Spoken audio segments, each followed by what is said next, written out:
লাগবে ওইখানে দাঁড়ালে। ভাত খেয়ে নে আগে, তারপর বৃষ্টি দেখিস। মা, তুমি খাওনি এখনো? আমাকে ডাকছো কেন? তুমি আগে খাও, আমি পরে খাবো। আমার এখনো খিদে লাগেনি। আগে তুমি খেয়ে নাও, তারপর আমি খাবো। আমার খিদে নেই রে। সকালে একটু মুড়ি খেয়েছিলাম, পেট আমার ভরা আছে এখনো। তুই বাড়ন্ত মেয়ে, তোর বেশি দরকার।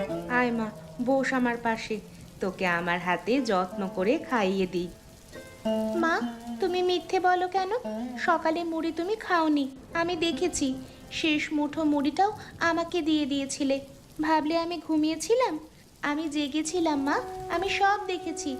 আমি এখন আর ছোট নই, সব কিছুই বুঝি মা।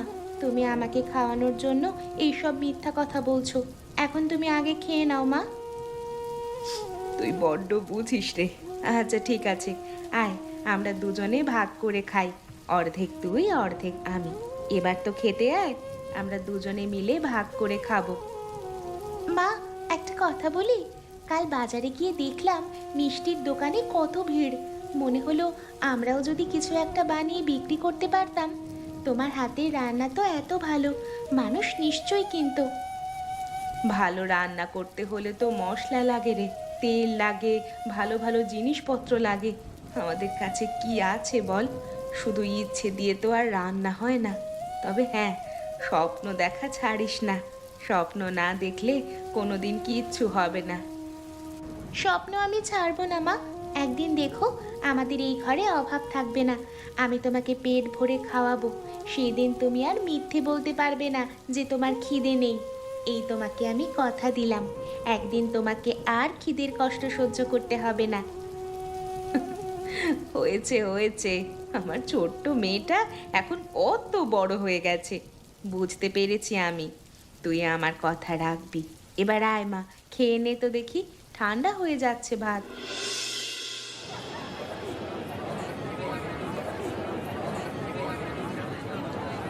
কাকু, এই শাকগুলো কিনবেন? আমাদের বাড়ির পাশে নিজে হাতে লাগিয়েছিলাম, একদম টাটকা। দেখুন একবার, রান্না করলে খুব স্বাদ পাবেন। এইগুলো কি নিয়ে এসেছিস? বর্ষাকালে কে শাক কিনবে বলতো? সবার বাড়ি এই আশেপাশে এমনিতেই শাক গজাচ্ছে, আর এই পেঁপে একদম কাঁচা, কেউ নেবে না। যা যা, অন্য কোথাও যা যা। কাকু, একটু দেখুন না, পেঁপেটা ভালোই হয়েছে।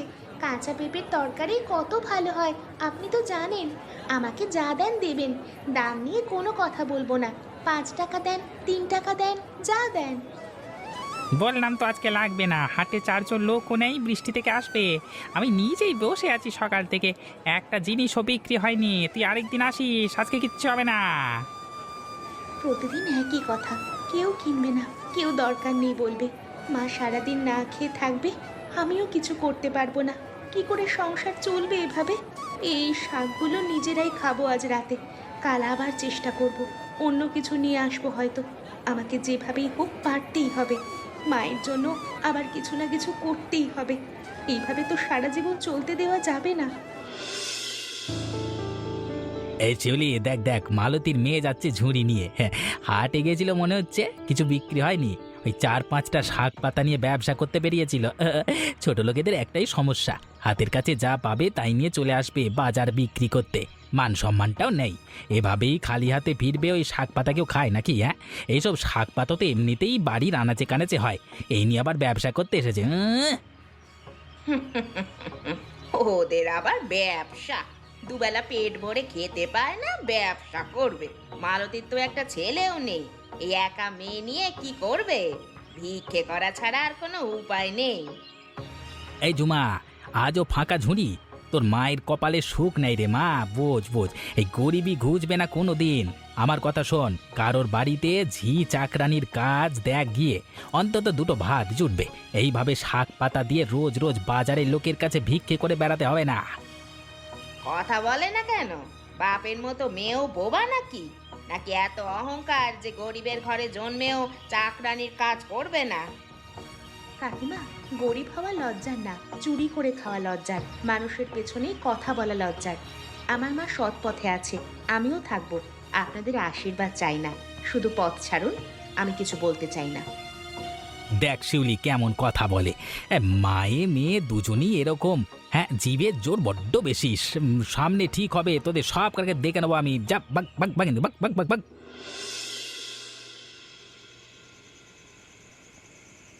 পিসি, গা যে একেবারে পুড়ে যাচ্ছে। কতক্ষণ ধরে এই জ্বর? কিছু খেয়েছো আজ? মুখটা একদম শুকিয়ে গেছে দেখছি। কিছু খেয়েছেন? কাল রাত থেকে রে মালতী, কিচ্ছু খেতে পারিনি।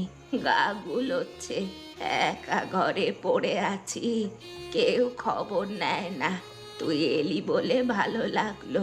সৃষ্টিকর্তা তোকে সুখে রাখুক মা। ঝুমা, যা তো মা, আমাদের ঘর থেকে চালের গুঁড়োগুলো নিয়ে আয়। একটু ফ্যান করে দি পিসিকে, অন্তত পেটে কিছু তো পড়ুক। আর হলুদটুকুও নিয়ে আসিস, গরম জলে গুলে খাওয়াবো। তাড়াতাড়ি যা মা, জ্বরে পিসিমা খুবই কষ্ট পাচ্ছে। মা, ওই চালের গুঁড়ো তো আমাদের কালকের জন্য রাখা ছিল, ওটা দিয়ে দিলে কাল আমরা কি খাবো?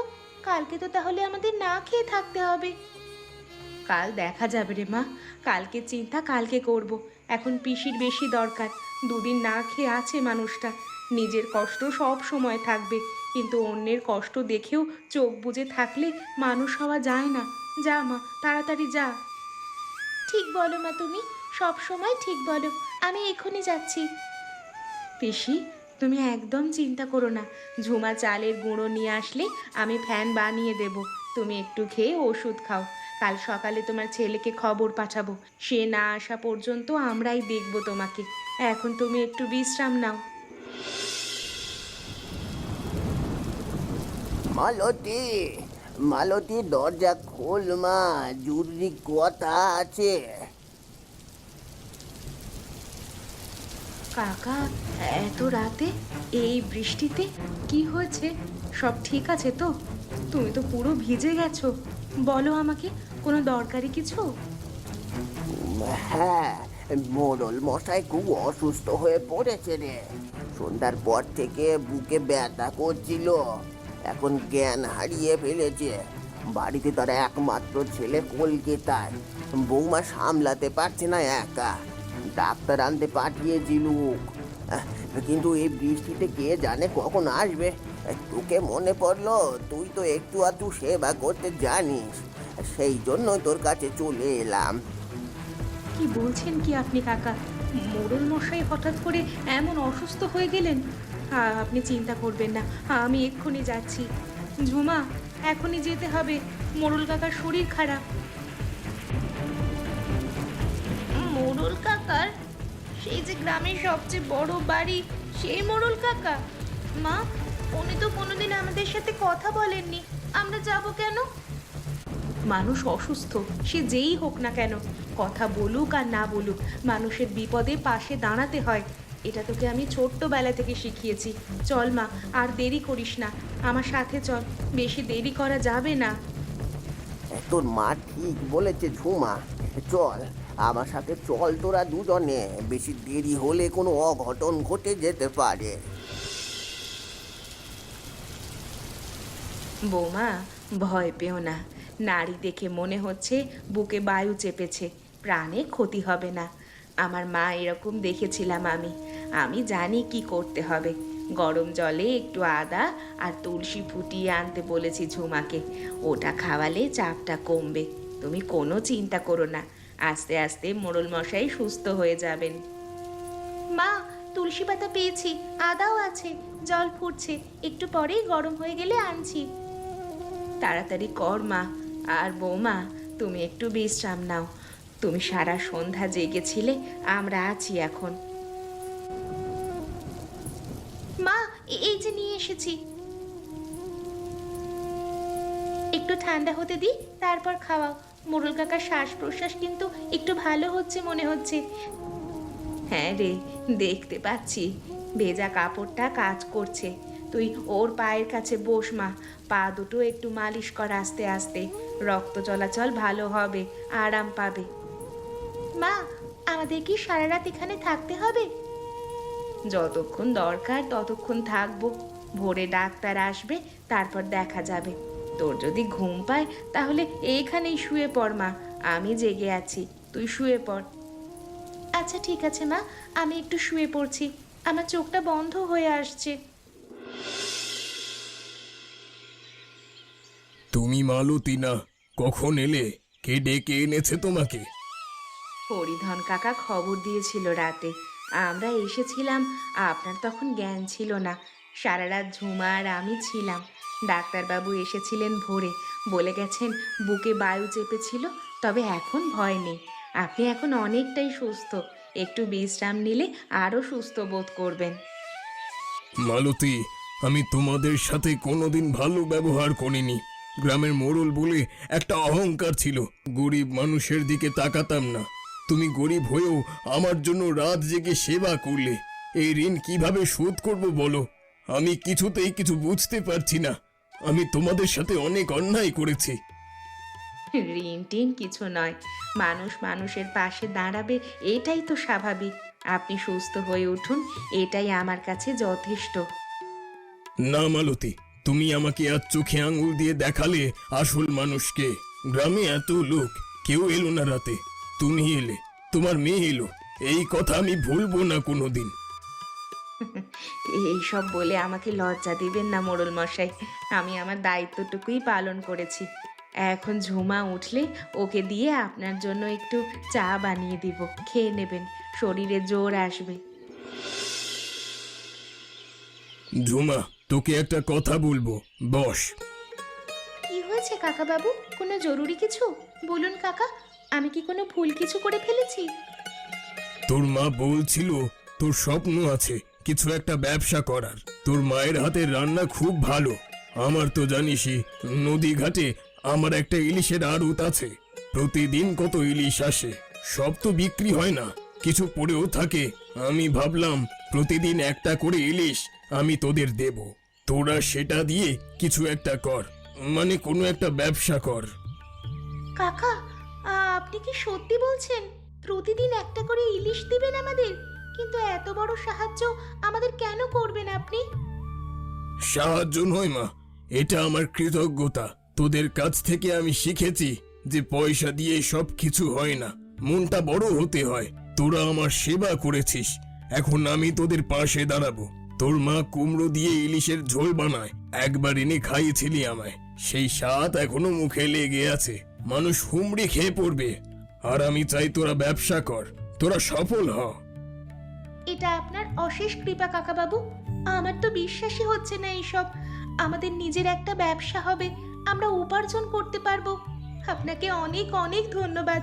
আমি এক্ষুনি গিয়ে মাকে খবরটা দিচ্ছি, মা শুনলে খুবই খুশি হবেন।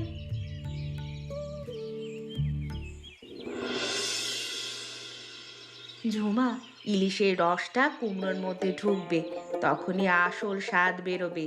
এই রান্নার গোপন কথা হলো ধৈর্য। আঁচ কম রাখতে হবে, তাড়াহুড়ো করলে হবে না। তাড়াহুড়ো করলে খাবারের স্বাদ নষ্ট হয়ে যাবে। ধিমে আঁচে আস্তে ধীরে রান্নাটা করতে হবে। মা, মোড়ল কাকাজি ইলিশটা পাঠিয়েছে আজ, দেখেছো কত বড়? এই এক ইলিশ দিয়ে কত পদ হবে? মা, কতগুলো বানাবো আমরা? 10টা, 15টা? 12টা বানাবো। প্রথম দিন বেশি না, দেখি মানুষে কেমন সাড়া দেয়। প্রতিটাতে 2 টুকরো ইলিশ, 4টে কুমড়ো আর ঝোল। ভাত কিনতে হবে না মানুষকে, ঝোলটা এমন হবে যে শুধু ঝোল দিয়েই মানুষ পেট ভরাতে পারবে। মা, কত করে বিক্রি করব? খুব বেশি দাম রাখা যাবে না, গরিব মানুষও যেন কিনে খেতে পারে এমন দাম আমাদের রাখতে হবে। আমাদের হোটেলে ধনী গরিব সবাই খেতে পারবে। 25 টাকা করে রাখবো, না বেশি না কম। কাঁচামাল বাদ দিলে সামান্য লাভ থাকবে, কিন্তু সেটুকুই তো আমাদের রাস্তা। এক পা করে এগোতে হবে রে। আর শোন, রান্না হয়ে গেলে নিজেরা দুজন চেখে দেখবো, তারপর বিক্রি করব। হ্যাঁ, সৃষ্টিকর্তা ঠিক সময় ইলিশ পাঠিয়ে দিয়েছে মা। আমি সৃষ্টিকর্তার কাছে অনেক প্রার্থনা করেছি। আমি বলেছি যেন আমাদের এই দুঃখের সময় চলে যায়, আমরা যেন ভরপেট জীবনযাপন করতে পারি, এভাবে যেন না খেয়ে থাকতে না হয়, নিজেদের একটা ব্যবসা দাঁড় করাতে পারি। আজ সেই স্বপ্ন আমার পূরণ হতে চলেছে মা। আমার যে কি খুশি লাগছে তোমাকে আমি বলে বোঝাতে পারবো না। কাকু, আপনার 2টো প্যাকেট তৈরি। এই নিন গরম গরম। আজকে ঝোলে একটু কাঁচা লঙ্কা দিয়েছে মা। বর্ষাকালে একটু ঝাল থাকলে ভালো লাগে, দেখুন খেয়ে। আহা, কি গন্ধ! মালতীর হাতে জাদু আছে রে ঝুমা। আমার বউ বলেছে প্রতিদিন একটা করে নিয়ে যেতে, এখান থেকে আমি রোজ আসবো। হ্যাঁ, গতকাল খেয়ে বউ বলল এমন ইলিশের ঝোল সে জীবনে খাইনি।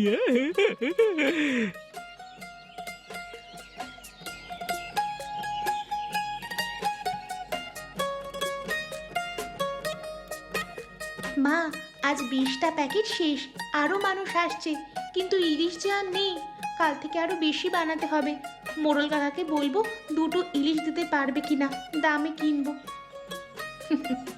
ঝুমা, 20টা? সত্যি? হে সৃষ্টিকর্তা, তোমাকে অনেক অনেক ধন্যবাদ। মা, আজ লাভ হয়েছে 300 টাকা। 300 টাকা মা! এই টাকায় কাল তেল কিনবো, মশলা কিনবো, আর তোমার জন্য একটা শাড়ি। তোমার এই ছেঁড়া শাড়ি আর পরতে হবে না তোমাকে। শাড়ি পরে থাক, আগে সংসারটা দাঁড়া। তবে হ্যাঁ, আজ রাতে তুই আর আমি পেট ভরে ইলিশের ঝোল দিয়ে ভাত খেতে পারবো। দেখলে শিউলি, সেই মালতী ঝুমা এখন ব্যবসা করছে। লাইন পড়ে যাচ্ছে ওদের ঘরের সামনে। সারা গ্রাম ওদের কুমড়ো ইলিশের ঝোলের গুণগান করছে। যে মেয়ের শাক পাতাও কেউ কিনতো না, সে আজকে ইলিশের ঝোল বিক্রি করছে। সব ওই মোড়লের দয়া। মোড়লকে ভুলিয়ে ভালিয়ে পটিয়েছে মায়ে আর মেয়ে। সেবা করেছে বটে, কিন্তু সেবার পেছনে তো মতলব ছিল। নইলে গরিব মানুষের এত দরদ কিসের মোড়লের জন্য? সব নাটক, আমি বুঝিয়ে সব। নাটক হোক আর যাই হোক, ওদের এই ব্যবসাটা আমি সহ্য করতে পারছি না। আমরা পাশের বাড়িতে থেকেও কিছু করতে পারছি না, আর ওরা উন্নতির শিখরে পৌঁছে যাচ্ছে। এই কিছু একটা করতে হবে শিউলি, ওদের থামাতে হবে। আমার একটা বুদ্ধি আছে। রাতের বেলা ওদের উনুনটা ভেঙে দিয়ে, হাঁড়ি কুড়ি সব ফেলে দিয়ে, কুমড়ো যেখানে রাখা আছে বাগানে সব নষ্ট করে দিই। রান্না করতে না পারলে বিক্রি কি করবে? 2-4 দিন বন্ধ থাকলে খদ্দের এমনিতেই সরে যাবে, আর ওদের ব্যবসা সারা জীবনের জন্য বন্ধ। ধরা পড়বে না তো? মোড়ল জানলে আমার খবর আছে। কে দেখবে এই বৃষ্টির রাতে? সবাই ঘরে বন্ধ থাকে। যা করতে হবে আজকে রাতেই করতে হবে। ভয় পেলে কিচ্ছু করতে পারবে না জীবনে। ঝুমা, ঝুমা বাইরে আয়, দেখ কি হয়ে গেছে। মা, মা, এ কি? উনুনটা কে ভেঙেছে? হাঁড়িগুলো সব মাটিতে। আর কুমড়ো, মা, কুমড়ো বাগানটা সব গাছ উপড়ানো। কে করলো মা এসব? কে? জানি না রে সৃষ্টিকর্তা, আমরা কার কি করেছি। একটু মাথা তুলতে গেলেই কেউ না কেউ টেনে ধরে। কাল থেকে কি করব? ইলিশ এলেও রান্না করব কিসে? হে আমার সাথে কি হয়ে গেল? মা, কেঁদো না, তুই আমার শক্তি রে ঝুমা। তুই না থাকলে আমি কোনো দিন পারতাম না। এটা কার কাজ? কে করেছে এসব? মালতী, তুমি কিছু জানো? না কাকা, রাতে ঘুমিয়েছিলাম, সকালে দেখি এই অবস্থা। কেউ কিছু দেখেনি, কেউ কিচ্ছু জানে না। আমি জানি, আমি দেখেছি। কাল রাতে আমার ঘুম ভেঙেছিল, বাইরে বের হয়েছিলাম। বৃষ্টির মধ্যে দেখলাম একটা ছায়া মালতীর ঘরের সামনে। প্রথমে বুঝতে পারিনি, তারপর বিদ্যুৎ চমকালো, তখন পরিষ্কার দেখলাম নিতাই উনুন ভাঙছিল, হাঁড়ি ফেলে দিচ্ছিল। তারপর কুমড়ো বাগানে গিয়ে সব গাছ উপড়ে ফেললো। আমি বুড়ো মানুষ, থামাতে পারিনি, কিন্তু আমার 2টো চোখ ভালো আছে, মিথ্যে বলবো না। নিতাই, এদিকে আয়। মোড়ল মশাই, আমি আমি আমি আমি কিচ্ছু করিনি। বুড়ো ভুল দেখেছে। আর রাতের অন্ধকারে কি দেখা যায়? বিদ্যুৎ চমকালে দিনের মতো আলো হয়। তোর সেই নীল গামছাটা কাঁধে ছিল। মিথ্যে বলে লাভ নেই নিতাই। নিতাই, আমি এই গ্রামের মোড়ল। এই গ্রামে কেউ কারো ক্ষতি করবে সেটা আমি হতে দেব না। মালতী আর ঝুমা সৎ পথে পরিশ্রম করে উপার্জন করছে, তাদের ক্ষতি করা মানে সততার ক্ষতি করা। তুই আর তোর বউ মিলে দুজনে মিলে এই কাজ করেছিস। এখন শোন, তোকে মালতীর সব ক্ষতিপূরণ দিতে হবে, নতুন উনুন বানিয়ে দিতে হবে, নতুন হাড়ি কিনে দিতে হবে, আর কুমড়ো বাগান ফের লাগিয়ে দিতে হবে নিজের হাতে। না করলে এই গ্রামে তোর জমির পাট্টা বাতিল হবে। এটাই আমার শেষ কথা। ক্ষমা করুন মোড়ল মশাই, ক্ষমা করুন। মালতী, তুমি চিন্তা করো না, যতদিন উনুন তৈরি না হচ্ছে আমার বাড়ির রান্নাঘর ব্যবহার করো। ইলিশ আগের মতোই পাবে, বরং এখন থেকে 2টো করে পাবে। তোমার মেয়ের স্বপ্ন আমি ভাঙতে দেব না। মা, দেখলি আমি বলেছিলাম না, সৎ মানুষের কোনো দিন হার হয় না। সৃষ্টিকর্তা পরীক্ষা নেন, কিন্তু ফেলে দেন না কোনোদিন। আর ভালো মানুষ পৃথিবীতে এখনো আছে, আজ আবার প্রমাণ হলো। মা, এই একটা চারা বেঁচে আছে। একটা চারা থাকলেই হয় রে, একটা চারা থেকেই আবার সব শুরু হবে। এমনই মজার মজার ভিডিও দেখতে চাইলে এখনই আমাদের চ্যানেলটি সাবস্ক্রাইব করুন।